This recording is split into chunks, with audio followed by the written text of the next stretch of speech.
mental retardation, nystagmus. So these children have to be dealt with in a different way. So coming to the pseudophakia or the aphakia in a pediatric child, basically in adults what you do is just prescribe. But in children what happens is, what we are really concerned is the myopic shift, because the axial length is going to increase disproportionately. So it's up to 8 diopters. The child does not have accommodation now, he has pseudo accommodation which we have to cater about. Then the deprivation amblyopia what the child has suffered from. So how to go about these things? The problems are a rapidly changing refractive error in infants, as I told you, large myopic shift till 6 years of age.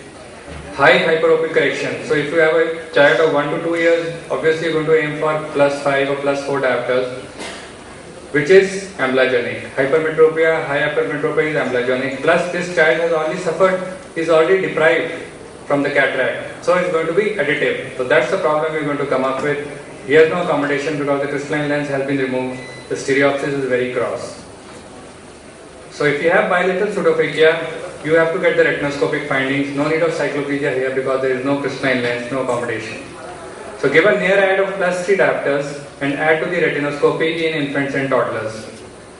Because basically what they are going to see is all near. They don't have to focus at distance and near. So if the retinoscopy is +4, then we give a prescription of +7. We add +3 to it and give it.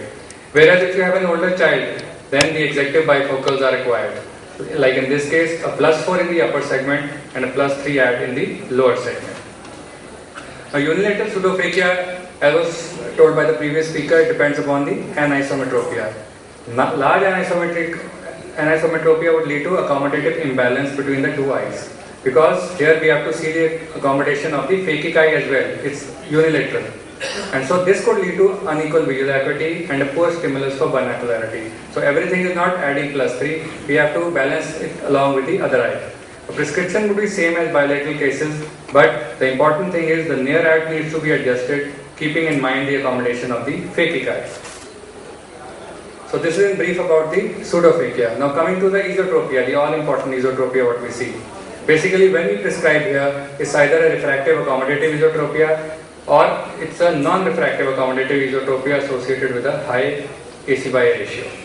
Our aim is to prevent amblyopia, stimulate sensory functions and maintain orthotropia, thereby facilitating emmetropization. So everything is not visual acuity, you have to have binocular vision along with a good visual acuity. So basically the onset is from 6 months to 7 years, it's gradual, it's intermittent, depends when you have to prescribe on the magnitude of strabismus. The near distance could be equal or greater than the distance deviation depending upon whether you have an accommodative esotropia, purely accommodative, or a high AC/A ratio esotropia. The mechanisms are either uncorrected hyperopia, where the child would either have amblyopia or he would try to converge and it develops esotropia. The other is high AC/A ratio, which can be associated with a low hyperopia, or you could have a combination of either of them. So if you come to purely refractive accommodative esotropia, which is not associated with high AC/A ratio, again in children with strabismus, the best is do an atropine retinoscopy, because that will bring about all the latent hyperopia what the child has. So in young children, say about 3 to 4 years, you do an atropine retinoscopy, that's good. It's again, it's based on one's experience. People carry on with atropine till 10 years of age also. So basically, if the infant has more than +2.5 diopters and he has an esotropia, you need to prescribe. Whereas children with more than just +2, you can modify depending upon the AC/A ratio.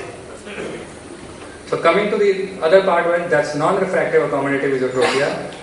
What happens here is the accommodative deficit was already present before the treatment, or if the child is using bifocals, has been caused by the use of bifocals. So always in these cases, if you want to find out it's purely AC/A, does the child have a high AC/A ratio, or is it a hypoaccommodative esotropia what you're dealing with, the best is to measure the near point of accommodation, which can differentiate hypoaccommodative from high AC/A ratio.